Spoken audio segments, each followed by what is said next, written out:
The other movie I saw this week, I think was a little bit of a hidden gem. This is a little bit of a surprise for me. It's called Amongst the Wolves, directed by Mark O'Connor.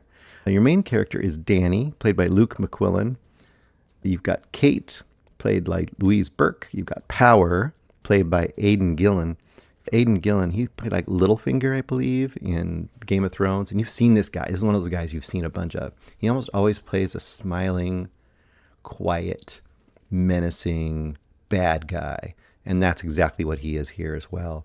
And then the final character that kind of plays a lot in this is Will, played by Daniel Fee. This is an Irish movie.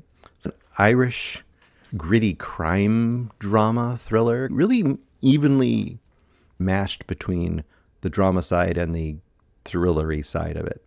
Almost more of a revenge crime drama kind of a movie.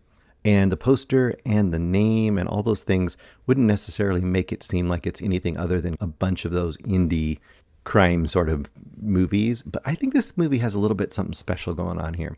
So your basic concept here, I'll even throw this out. Blue Ruin. It's not as good as Blue Ruin, but I think this is tipping more on the Blue Ruin side of things than on just the generic crime thriller kind of side of things. So I think this, like I said, this has some really interesting kind of bones to it. Your main character, Danny, he is, at the beginning of the movie, he's basically homeless. He's literally living on the streets. And you don't know much about him. He's getting picked on by some young teen punks that come around and are like live streaming themselves, harassing him and stuff. And later on, he kind of retreats to this little encampment in the woods, and he's hanging out by a fire. And then this other kid, Will, approaches him, puts a knife to his throat. Of course, Will is living out in the forest too, and Will is like suspicious of this older guy, older being like mid-30s, 40. That's about the age of Danny. And Will is holding a knife to him. What are you doing to get away from my area? And blah, blah, blah. And Danny turns the tables on him, gets the knife, puts the knife to Will, and then basically says he's not looking for any kind of violence, or he's not looking for any fights. He's just trying to live his life, not to cause any trouble. And essentially these two create a friendship pretty quickly, to the point that Danny almost becomes a bit of a mentor for Will, because Will is a pretty young guy to be out on the streets, and Danny seems definitely more seasoned and more experienced in life. And as the movie goes forward, you're going to figure it's going to go this one way, because Will has got himself embroiled and mixed up with this drug dealing underworld, a group led by Power, which I mentioned earlier, and he's in trouble with them, and he's got to basically figure out how to fix that trouble or be in real danger from these guys. Like any organized crime kind of a group, if you do them wrong, your days may be numbered, or you're going to have to do something pretty extreme to get back in their good graces. And Danny's going to try to extricate Will from that situation. So you think that's it. That's the story of this movie. And that's a good enough basis, but also pretty basic. You've seen versions of that in movies before, but it's good enough. But then this movie does some really interesting and odd things. It really gets into where Danny came from. Why is he here on the streets? He was at the very beginning of the movie, you see him, he's a married dude with a kid getting a brand new house.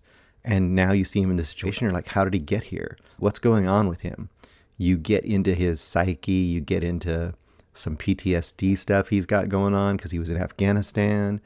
You get into a really weird thing where he's meeting up with this woman who works at a kind of a shelter, an area where he can get food and drink and maybe a little bit of medical care if he got hurt out on the streets, that kind of thing. And this Kate character he meets up with, you think like they're almost setting it up like a romance between them. And that goes in a really interesting direction you wouldn't expect. And the stuff with Will goes really interesting. And just Danny's path in general doesn't follow the really generic path that you get in these kind of movies. Once again, that's why I aim it towards Blue Ruin, where that also was almost more of a character study than it was an action revenge movie. This similarly is almost more of a character study of this Danny character than a straight up action movie. And I think it's all the better for that.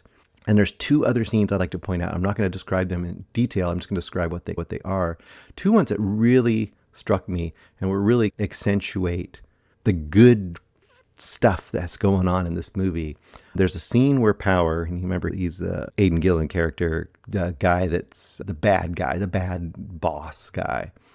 There's a scene where he is telling a story about a dog to Will, and it is really striking and a really great character moment for him, and also chilling.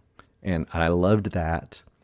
And then conversely, there's a story told by Danny to Will about his experience in the war. And it's really telling about his character and chilling in its own way. And it's an obvious but a really good way to really set up the differences between these two kind of father, older man kind of like life views and how they're presenting it to this younger dude. So in a sense, they're vying for his soul, for this younger kid's soul in this movie. And how is that going to play out? And how is Danny's whole story going to play out? Once again, I think this movie is pretty compelling. Now, I'm not going to go like 5 stars for it, although if you're really into this kind of, I'm not into this kind of movie usually at all. These kind of movies, generally these kind of indie action crime thriller kind of things don't really do much for me. They can be okay, but they don't really move the needle much for me. So I probably am going to go 5 stars for a kind of movie like this, but for a movie like this, I think it's really interesting and really good. So I'm going to go 4 stars for it. I don't know if Eric or Greg watched it, but if they did, I can't imagine they wouldn't both at least like it.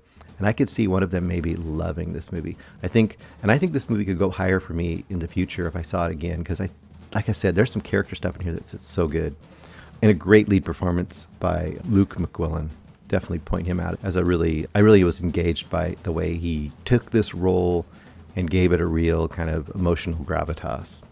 And that's Amongst the Wolves by Mark O'Connor.